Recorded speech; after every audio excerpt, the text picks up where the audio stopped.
नमस्कार। आज हम आरोही क्रम एवं अवरोही क्रम को समझेंगे। इसके पहले भी पिछले कक्षाओं में आप इसको जानते ही हैं। इसको क्या कहते हैं? आरोही क्रम। आरोही क्रम का मतलब होता है बढ़ता हुआ क्रम। आरोही जैसे आपने सुना ही होगा, पर्वतारोही ऐसा शब्द आपने कभी सुना ही होगा। तो जो पर्वत पर चढ़ने वाला रहता है, पर्वतों में जाता है, उसे पर्वतारोही कहते हैं। मतलब बढ़ना, आगे बढ़ना, ऊपर चढ़ना। तो अंक जब आगे बढ़ता है तो वह आरोही क्रम कहलाता है, और जब अंक घटते हुए जाता है तो उसे कहते हैं अवरोही क्रम। अनेक बार बच्चों को आरोही और अवरोही में कन्फ्यूजन हो जाता है।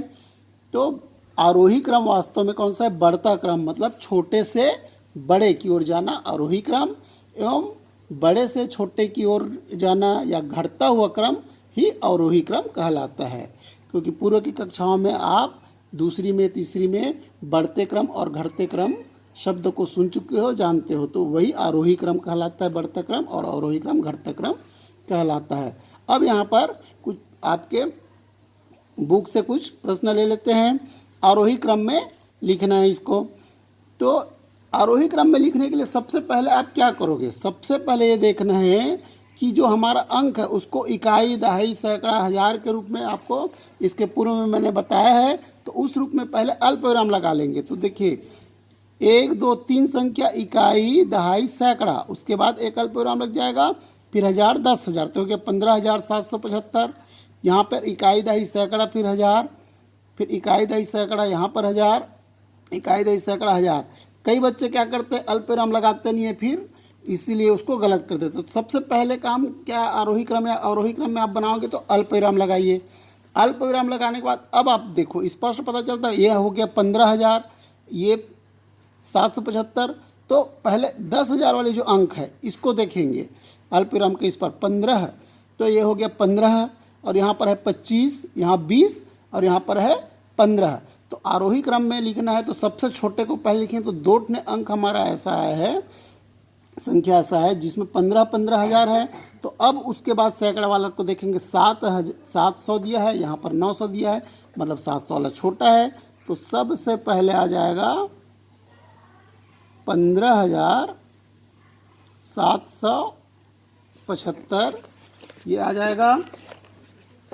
इसके बाद दूसरा ये हो जाएगा 15,975। फिर अब इन दोनों में 20,000 वाला आएगा, तो 20,950, फिर आएगा 25,525। इस प्रकार से हम छोटे से बड़े क्रम में आरोही क्रम में लिखते हैं। तो पहला काम हमारा क्या है, जैसे इसमें भी देख लेते हैं। पहले अल्पविराम लगाना। अल्पविराम लगाने के बाद सबसे छोटा यहाँ पे दिया 20,000, यहाँ 16,000, यहाँ 40,000, 61,000। तो सबसे छोटा 16,000 वाली संख्या आएगा। तो यहाँ पे हो जाएगा 16,004, फिर हो जाएगा 20,400, फिर होगा 40,002, फिर आ जाएगा 61,400। उसी प्रकार यहाँ भी अल्पविराम पहले लगाएंगे। अल्पविराम लगाने के बाद यहाँ देखिए 28,579 दिया हुआ है। तो 28,000, 1000, 10,000 वाली संख्या को पहले देखेंगे आरोही अवरोही क्रम बनाने में। तो 28,000, यहाँ 97,000, यहाँ पर 85,000, यहाँ 59,000। तो सबसे छोटा कौन सा है? 28,000, 28,579। और उसके बाद क्या हो जाएगा? 59,782।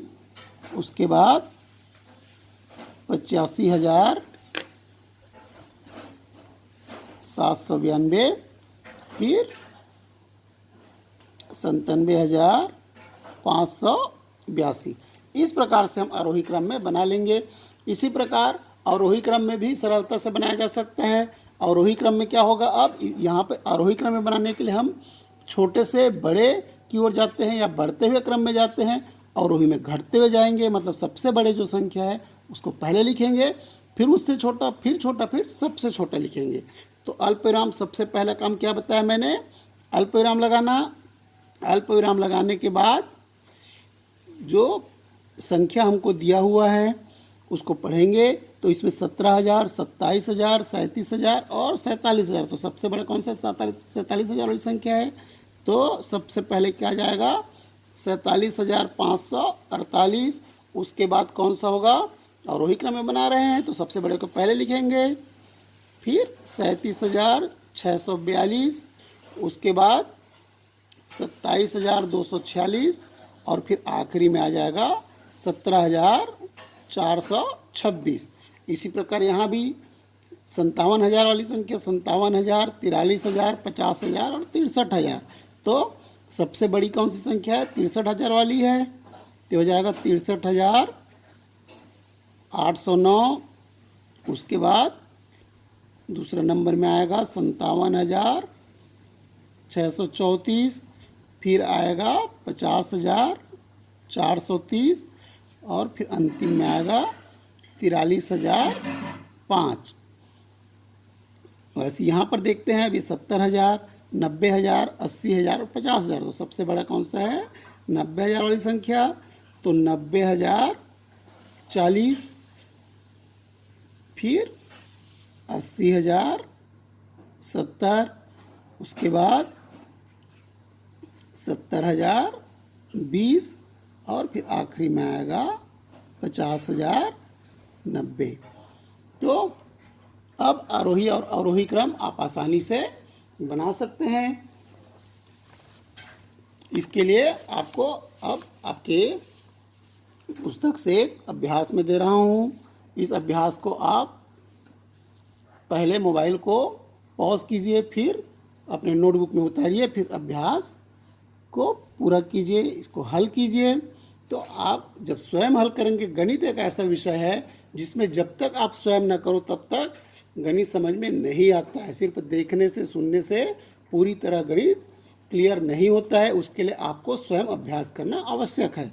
इसलिए आप अभ्यास अपने नोटबुक में इस अभ्यास को हल कीजिए आरोही क्रम में, और आरोही क्रम में इन दी हुई संख्याओं को बनाइए। आपको आरोही अवरोही क्रम समझ में आ गया होगा। धन्यवाद। Don't let me down.